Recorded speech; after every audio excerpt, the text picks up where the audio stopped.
तो स्टार्ट करते हैं बेटा 3.10 जिसके 6 क्वेश्चन हमने करवा दिए थे।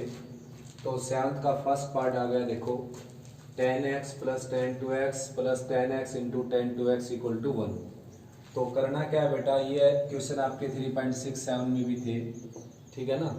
तो मैंने बताया था कि टेंजेंट की इस तरह की टर्म जो होती हैं एक बार प्लस में माइनस में आएंगी, एक बार प्रोडक्ट में आएंगी, तो डेफिनेटली वहाँ पर tan a प्लस बी या tan a माइनस बी के ही फार्मूले लगेंगे, केवल और केवल दो फार्मूले। तो भाई अब आपने करना क्या है, tangent x tangent two x को राइट में ले जाना। यहाँ पर रहने दो बेटा tangent x plus tangent two x, इसको राइट में ले जाएंगे तो ये बच जाएगा 1 minus tangent x tangent two x, ठीक है ना। तो अब पूरी राइट साइड से इसको डिवाइड कर देना है। यहाँ पर है आपके पास tangent x plus tangent two x, complete right side से डिवाइड करेंगे तो यहाँ पर बचेगा आपके पास 1 minus tangent x and tangent two x. Right में क्या होगा आपके पास 1। अब tangent A plus B divided by 1 minus tangent A tangent B, तो टेंजेंट ए प्लस बी का फार्मूला लग जाएगा एक्स प्लस टू एक्स, और राइट में क्या आपके पास 1। तो 1 की जगह लिख देना आपने tangent of fundamental angle which is π/4, ठीक है ना। तो tan x equal to tan y का अब यहाँ पर फार्मूला लग जाएगा, ये आ जाएगा x equal to n pi plus y for all n belongs to z। तो 4 से 3 से डिवाइड कर देंगे, अब इसको ये 3 से डिवाइड हो जाएगा और 3 से यहाँ पर हो जाएगा, ठीक है ना। आए समझ में, तो ये x की वैल्यू आ जाएगी। उसके बाद ठीक ऐसे इसको राइट में ले जाएंगे तो टेंजेंट टू एक्स ऑलरेडी है यहाँ पर, टेंजेंट एक्स है यहाँ पर, और राइट में ले जाएंगे तो ये माइनस का हो जाएगा √3 minus √3 tangent two x and tangent x. अब इसमें से बेटा √3 कॉमन लेंगे राइट साइड से, tangent two x plus tangent x as it is, और राइट में से √3 कॉमन आ जाएगा तो यहाँ पर बचेगा 1 minus tangent two x and tangent x. अब करना क्या है कि जो 1 minus tangent x tangent two x है, इससे हमने इसको डिवाइड कर देना सारी साइड, लेफ्ट और राइट दोनों को। तो अपर पार्ट तो ये रहेगा, ऑलरेडी था tangent two x plus tangent x. Lower part में आ जाएगा आपके पास 1 minus tangent two x and tangent x, and right में बचेगा आपके पास √3। तो tangent A plus tangent B divided by 1 minus tangent A tangent B, तो क्या बन जाएगा टेंजेंट ए प्लस बी यानी कि 2x प्लस एक्स। राइट में क्या √3 को आपने लिख देना है टेंजेंट π/3 यानी कि टेंजेंट 60।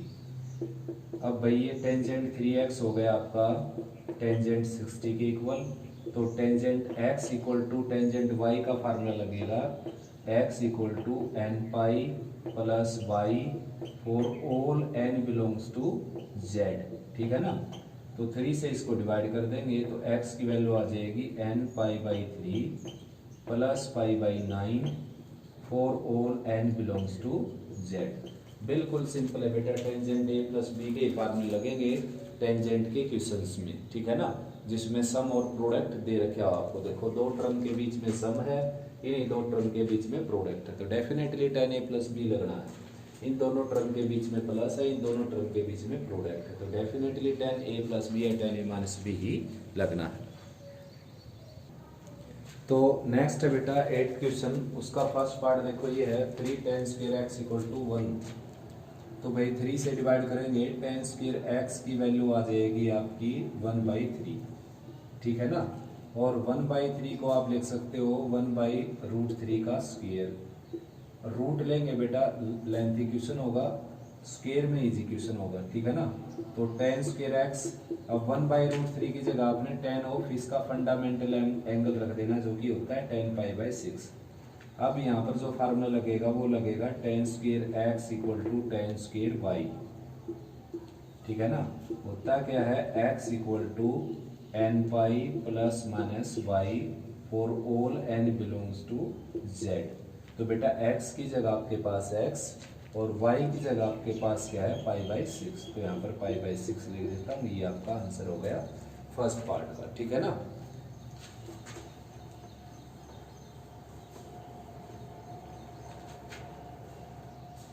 नेक्स्ट है 2 cot x equal to cosecant square x। तो कोसिकेंट स्क्वायर को आपने चेंज करना पड़ेगा भाई कोट के अंदर, ये हो जाएगा 1 प्लस कोट स्क्वायर x। अब सभी को राइट में ले जाते हैं बेटा, 1 प्लस कोट स्क्वायर x और minus 2 cot x, right side 0। तो कोट x माइनस 1 का स्क्वायर हो जाएगा ये, ठीक है ना, राइट साइड 0। तो स्क्वायर रूट लेंगे तो कोट x माइनस 1 आ जाएगा बेटा 0 के इक्वल, और 1 को राइट में ले जाएंगे तो कोट x की वैल्यू आ जाएगी 1, और रेसिप्रोकल करेंगे तो tan x की वैल्यू क्या आ जाएगी 1। और भाई 1 की जगह tan ऑफ इसका फंडामेंटल एंगल रख देते हैं जो कि क्या होता है π/4, और आंसर लिख देता हूँ बेटा x इक्वल टू nπ प्लस y for all n belongs to z, ठीक है ना, है समझ। नेक्स्ट बच्चों 8 का third part, 3 times second square plus tan square equal to 5। तो बेटा सेकेंड स्क्वायर को आपने चेंज कर लेना है 1 प्लस टेन स्क्वायर के अंदर, ठीक है ना। जब तक आपके पास एक सिंगल रेशो नहीं होगा तो फार्मूला अप्लाई नहीं होगा। तो ये tan square x as it is, ठीक है ना। तो भाई और राइट साइड में क्या है 5। अब देखो टेन स्क्वायर आ जाएगा यहाँ पर 2 ten square plus 1, right side में क्या है 5। तो 3 से मल्टीप्लाई करेंगे ये हो जाएगा 6 ten square plus 3, and right में 5, 3 को राइट में ले जाएंगे तो टेन स्क्वायर की वैल्यू बेटा सीधी सीधी क्या हो जाएगी 5 माइनस 3 आ जाएगा 2, 6 से डिवाइड होकर आ जाएगा 1/3, ठीक है ना। तो ठीक अभी अभी ऐसा क्वेश्चन किया था हमने, तो इसको लिखेंगे 1/√3 का स्क्वायर, और भाई tan square x as it is यहाँ पर, और इसको लिखेंगे 10π/6 का स्क्वायर, ठीक है बेटा। तो x equal to nπ plus minus y, ये आपका आंसर आ जाएगा, और all n belongs to z, ठीक है ना। नेक्स्ट है भाई बच्चों फोर्थ पार्ट इसका। तो फोर्थ पार्ट में बेटा कोट स्क्वायर है आपके पास, प्लस में टेन स्क्वायर है, और 2 को मैं लेफ्ट में ले आता हूँ, लेफ्ट में लाऊंगा तो -2 हो जाएगा, राइट में बच जाएगा 0। 2 के साथ 1 मल्टीप्लाई कर सकते हैं, और 1 की जगह लिख सकते हैं हम 10 इंटू कोट, क्योंकि बेटा 10 कोट एक दूसरे के रेसिप्रोकल होते हैं तो इनका प्रोडक्ट 1 ही होता है। तो ये कुल मिलाकर 10 माइनस कोट का स्क्वायर भी लिख सकते हैं, या कोट माइनस 10 का स्क्वायर भी लिख सकते हैं आप, राइट साइड 0। स्क्वायर रूट लेंगे बच्चों तो 10 माइनस कोट आ जाएगा 0 के इक्वल, ठीक है ना। तो कोट को ले जाते हैं राइट में, तो 10x की वैल्यू आ जाएगी कोट x। अब कोट को लिखेंगे 1/10 बेटा, और लेफ्ट में ले आते हैं तो 10 स्क्वायर x की वैल्यू आ जाएगी यहाँ पर 1, और 1 को आप 1 का स्क्वायर लिख सकते हैं, और 1 की जगह आपने लिखना है 10 of any fundamental angle which is π/4। तो ये आ गया आपका 10 स्क्वायर π/4, और फिर से फार्मूला वही 10 वाला बेटा, x equal to nπ plus minus y और all n belongs to z, ठीक है ना, आया समझ में। नेक्स्ट पार्ट है इसका फिफ्थ।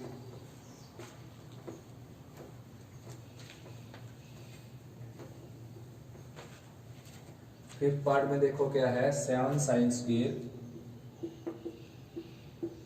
प्लस 3 कोस स्क्वायर, और राइट में क्या है 4। तो या तो पूरे को साइन में चेंज करेंगे या पूरे को कोस में चेंज करेंगे, मर्जी आपकी, कैसे भी चेंज कर सकते हो। बहुत सारे आंसर हो सकते हैं बेटा। देखो सारे को साइन में चेंज करूंगा अलग आंसर आएगा, सारे को कोस में चेंज करूंगा अलग आंसर आएगा, सारे को टेन में चेंज करूंगा अलग आंसर आएगा। टेन में भी चेंज हो सकता है, अगर आप इसको कोस स्क्वायर से इसको डिवाइड करें, कोस स्क्वायर से इसको, कोस स्क्वायर से इसको, तो ये टेन में चेंज हो जाएगा। और मैं ऐसा ही करता हूँ, कोस स्क्वायर से डिवाइड कर देता हूँ इसको, ठीक है ना, dividing by cos square on both side. तो ये आ जाएगा 7 tan स्क्वायर, ठीक है ना। ये आ जाएगा 3, और वहां पर आ जाएगा 4 second square x, 1 by cos square second square x होता है ना। तो 7 tan square as it is और प्लस 3 एज इट इज, और 4 एज इट इज, और सेकेंड स्क्वायर की जगह लिखेंगे 1 प्लस 10 स्क्वायर एक्स। अब 4 के मल्टीप्लाई करके 10 स्क्वायर की टर्म लेफ्ट में ले आएंगे, 7 10 स्क्वायर ऑलरेडी था यहाँ पर, 4 10 स्क्वायर राइट से आ जाएगा, और राइट में क्या आपके पास 4 और 3 राइट में चले जाए, ठीक है ना। तो 7 माइनस 4 क्या आ जाएगा 3 10 स्क्वायर, और राइट में क्या है 1, ठीक है ना। तो फिर से वही सेम टू सेम आ गई, देखो 10 स्क्वायर एक्स आ गया 1/3 के इक्वल, जिसको आप 1/√3 का स्क्वायर लिख सकते हो, and x equal to n pi plus minus 1/√3, ठीक है बेटा। सेम क्वेश्चन बन गया बिल्कुल ये वाला, ये पहले वाला भी ऐसा ही था, ठीक है ना। और भाई इसको अगर आप लिखोगे 1 माइनस कोस स्क्वायर तो सारा कोस में चेंज हो जाएगा, इसको आप लिखोगे 1 माइनस साइन स्क्वायर तो सारा साइन में चेंज हो जाएगा। तो कैसे भी करो बेटा, सारे के सारे मेथड क्या है ठीक भी।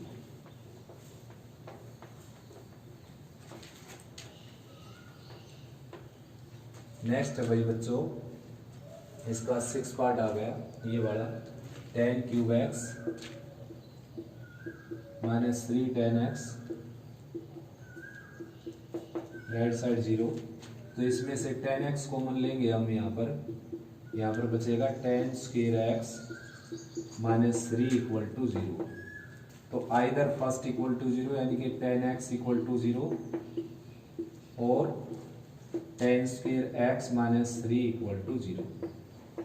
तो यहाँ से तो डायरेक्ट आंसर ही आ गया बेटा, x equal to n pi for all n belongs to z, ठीक है ना।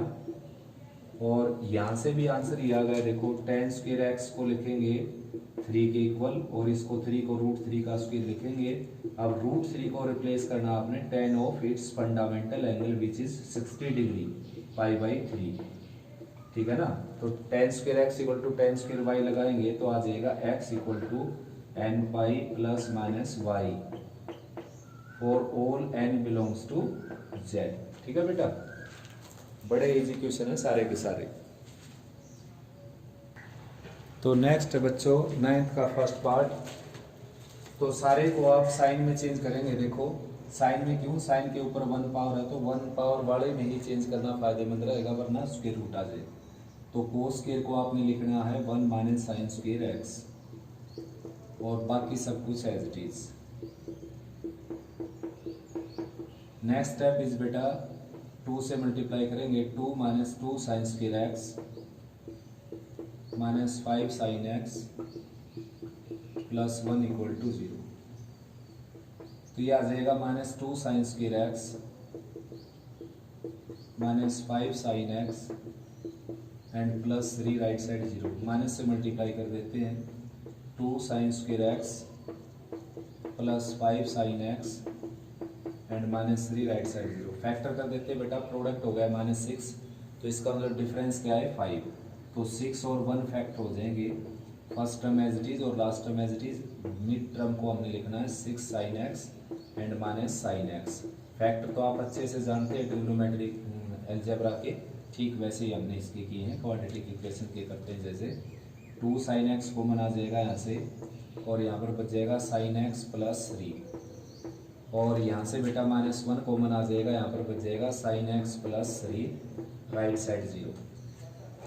तो भाई साइन एक्स प्लस 3 कॉमन आ जाएगा इसमें से, यहाँ पर बच जाएगा 2 sine x minus 1 right side 0।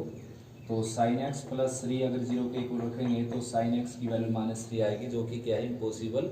Sign की वैल्यू कभी भी -1 और +1 के बीच में नहीं आती, बाहर नहीं आती बेटा। -1 और +1 के बीच में ही आती है, इंक्लूडिंग -1 एंड +1। -1 और +1 से बाहर में निकलेगी साइन की वैल्यू कभी भी। इसकी रेंज होती है -1 से +1 क्लोज इंटरवल। तो यहाँ से साइन एक्स की वैल्यू आ जाएगी 1/2, जिसको आप लिख सकते हैं साइन 30 डिग्री यानी कि π/6। और आंसर ले लेता हूँ x equal to n pi plus -1 raise to the n into y for all n belongs to z, ठीक है बेटा। x equal to n pi plus -1 raise to the n into π/6 for all n belongs to z। बिल्कुल simple है। इसको हमने क्या है कि कोसिकेंट में चेंज करना है, कोट स्क्वायर की जगह लिख सकते हैं हम कोसिकेंट स्क्वायर -1, ठीक है ना। और 3 बाई साइन हो जाएगा 3 कोसिकेंट +3 ऑलरेडी है यहाँ पर। ये आ गया आपका cosecant square x +3 cosecant x and +2 right side 0। Factor कर लेते हैं, फैक्टर हो जाएंगे 2 और 1, तो cosecant x +1 and cosecant x +2 direct कर दिया बेटा मैंने ये, ठीक है ना, राइट साइड 0। ये फैक्टर हो जाएंगे आपके। देखो प्रोडक्ट करेंगे तो सेम टू सेम यही आएगा। अब कोसिकेंट x +1 आ जाएगा 0 के इक्वल और कोसिकेंट x +2 आ जाएगा 0 के इक्वल। तो यहाँ से कोसिकेंट x की वैल्यू आ जाएगी आपकी -1, तो साइन x की वैल्यू भी क्या आ जाएगी -1 और 1 की जगह लिख देना आपने π/2 और ये माइनस का साइन इसके अंदर चला जाएगा और x की वैल्यू आ जाएगी n π +-1 raise to the n into y. तो ये जो है बेटा ये -1 की पावर 1 हो गया, तो -1 की पावर 1 इसमें एडजस्ट कर देता हूँ मैं, +-1 रेज टू द n ये ऑलरेडी था, -1 रेज टू द 1 ये हो गया और π/2 ये है ये, तो 1 ऐड हो जाएगा इसमें। x की वैल्यू आ जाएगी n π +-1 raise to the n into +1 हो जाएगी बेटा, पावर ऐड होकर 1 ये होगी और n ये होगी, n+1 हो जाएगी।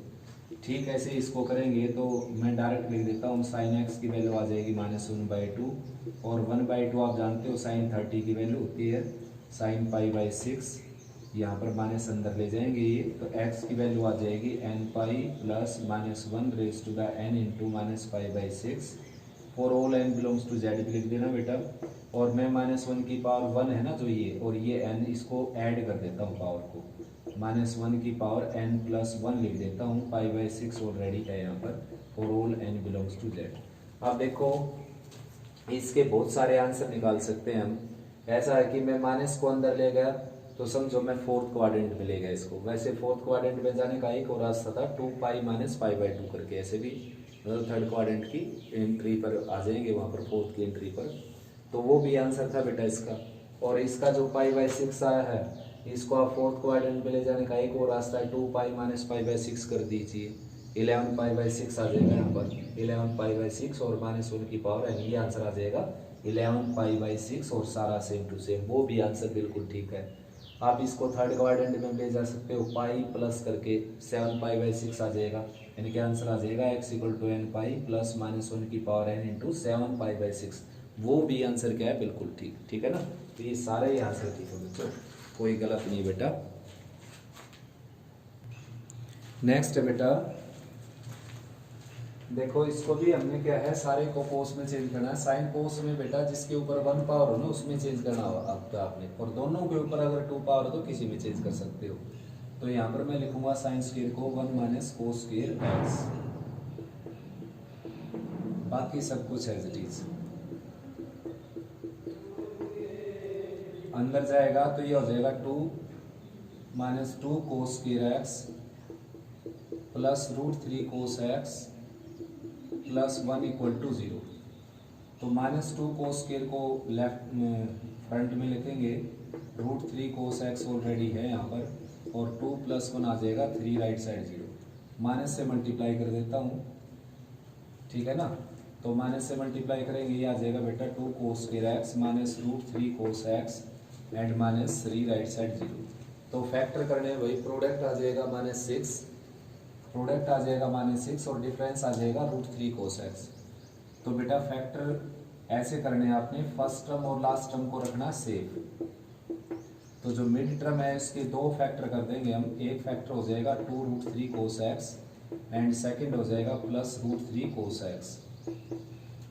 तो देखो इन दोनों का जो डिफरेंस हो गया वो हो गया -√3 cos x, और प्रोडक्ट आप जानते हैं ही -6 cos square x, that is product of first and last term. तो now taking 2 cos x common from first 2 terms, we have cos x -√3, ठीक है ना। cos x कॉमन निकल गया बेटा, साथ में 2 कॉमन निकल गया, तो cos x -√3 बच जाएगा। सेम टू सेम यहाँ से कॉमन आएगा √3, now cos x -√3 is in bracket. तो now taking cos x -√3 common from both terms and remaining part is 2 cos x plus √3 right side 0.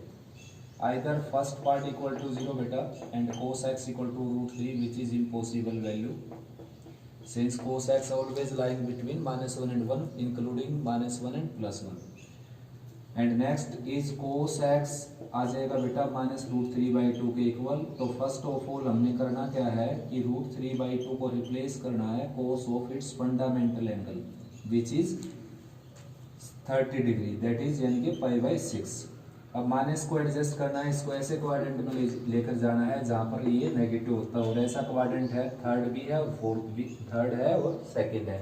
तो सेकंड को प्रेफरेंस मिलती है बेटा, सेकंड में ले जाएंगे पाई में से सेपरेट करके ऐसे, ठीक है ना। तो cos x की वैल्यू क्या आ जाएगी, cos 5π/6। तो यहाँ से x की वैल्यू आ जाएगी 2nπ ± y for all n belongs to z, ठीक है ना।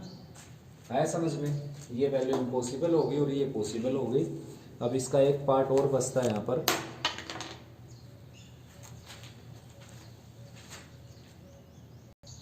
तो नेक्स्ट करते हैं बेटा 10th का सेकंड पार्ट। इसको भी देखो 1 - sin² में चेंज कर देता हूँ मैं, 2 से मल्टीप्लाई होकर 2 - 2 sin² हो जाएगा ये, और बाकी सब कुछ एज इट इज। उसके बाद क्या है बेटा, माइनस से मल्टीप्लाई कर देता हूँ 2 sin² x -√2 sin x, और ये तो जीरो ही हो गया भाई, राइट साइड जीरो। तो sin x कॉमन आ जाएगा इसमें से, साथ में √2 भी निकाल सकते हो, तो यहाँ पर बचेगा √2 sin x and -1, right side zero. तो √2 sin x आ जाएगा जीरो के इक्वल, और √2 sin x -1 भी आ जाएगा जीरो के इक्वल। तो यहाँ से sin x की वैल्यू आ जाएगी जीरो, और डायरेक्ट फार्मूला लगाएंगे बेटा x = nπ और all n belongs to z, ठीक है ना। और यहाँ से जो है √2 से डिवाइड कर दूँ मैं, sin x की वैल्यू आ जाएगी 1/√2। 1/√2 को हमें लिखना है sin π/4, और यहाँ पर भी फार्मूला अप्लाई कर देंगे, x की वैल्यू आ जाएगी nπ + -1 raised to the n × π/4 for all n belongs to z, ठीक है बेटा। तो नेक्स्ट है बेटा 10th का थर्ड एंड फोर्थ पार्ट। तो भाई इसको फैक्टराइज कर देते हैं, अभी फैक्टर होने लग रहे हैं इसके। देखो 3 tan² x as it is, और 2√3 tan के दो टुकड़े कर देंगे, एक तो आ जाएगा 3√3 tan x और एक आ जाएगा √3 tan x, एंड -3 ऑलरेडी है बेटा यहाँ पर। इन पहले दोनों में से कॉमन आ जाएगा आपका 3 tan x, यहाँ पर बचेगा tan x + √3, यहाँ से कॉमन आ जाएगा -√3, यहाँ पर बच जाएगा आपका tan x + √3, right side zero. tan x + √3 पूरे में से कॉमन आ जाएगा, और यहाँ पर बच जाएगा 3 tan x -√3, ठीक है ना, right side zero. Either first part equal to zero, tan x की वैल्यू यहाँ से फिर आ जाएगी -√3, और सेकंड पार्ट को जीरो के इक्वल रखेंगे तो tan x की वैल्यू आ जाएगी 1/√3, ठीक है ना। आया समझ। तो √3 की जगह आपने लिखना है टेंजेंट 60 डिग्री यानी कि π/3, ये माइनस का साइन। अब यहाँ से आप बहुत सारे आंसर निकाल सकते हो। एक तो आप इस माइनस को सीधा यहाँ पर ले जाए, एक आंसर आ जाएगा। सेकंड इसको पाई -π/3 कर दे, 2π/3, वो आंसर आ जाएगा। और थर्ड 2π - π/3 कर दे, यानी कि 5π/3 आ जाएगा। सारे के सारे आंसर ठीक है बेटा। तो x क्या होता है nπ + y, यानी कि -π/3 for all n belongs to z, ठीक है ना। और नेक्स्ट है भाई बच्चों, तो नेक्स्ट है भाई बच्चों, यहाँ पर ये आ गया बेटा 1/√3। तो 1/√3 को हम देख लेंगे tan π/6, ठीक है ना। तो x की वैल्यू आ जाएगी बेटा यहाँ से nπ + y for all n belongs to z, ठीक है बच्चों। नेक्स्ट बेटा इसका पार्ट, तो 5 tan² 4 है यहाँ पर, और इसको लेफ्ट में लिया हुआ मैं 4 tan² x और -1 राइट साइड जीरो। तो भाई ऐसे टुकड़े करने हमने जिनका प्रोडक्ट तो आ जाए -5 और डिफरेंस आ जाए -4। तो आप जानते हो बेटा क्या होंगे फैक्टर, ये आ जाएंगे -5 tan² x and plus tan² x, और माइनस का 1 यहाँ पर है ही। अब इन दोनों में से 5 tan² कॉमन आ जाएगा, 5 टेन स्क्वायर कॉमन आएगा तो यहाँ पर बच जाएगा टेन स्क्वायर एक्स माइनस 1, और इनमें से प्लस 1 कॉमन आ जाएगा तो यहाँ पर बच जाएगा टेन स्क्वायर एक्स माइनस 1। ठीक है ना, तो tan square x minus 1 common आ जाएगा, वही सभी में से यहाँ पर बच जाएगा 5 टेन स्क्वायर 1 लिख सकते बेटा, यहाँ पर 5 tan square plus 1 right side 0।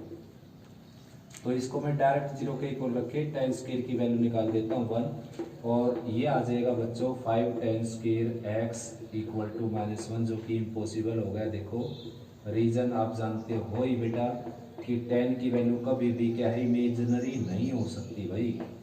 ठीक है ना, -1/5 का square root doesn't belongs to real, therefore क्या हो गया ये इम्पॉसिबल। ठीक है ना, तो यहाँ से आप कई बार कर चुके इसको। देखो 1 की जगह आपने लिखना है, पहले 1 का स्क्वायर लिखेंगे, अब 1 की जगह 10π/4 लिख सकते हैं हम, और ये स्क्वायर यहाँ पर लगेगा। तो x equal to nπ plus minus y की जगह क्या है π/4 for all n belongs to z। ठीक है ना, आया समझ में।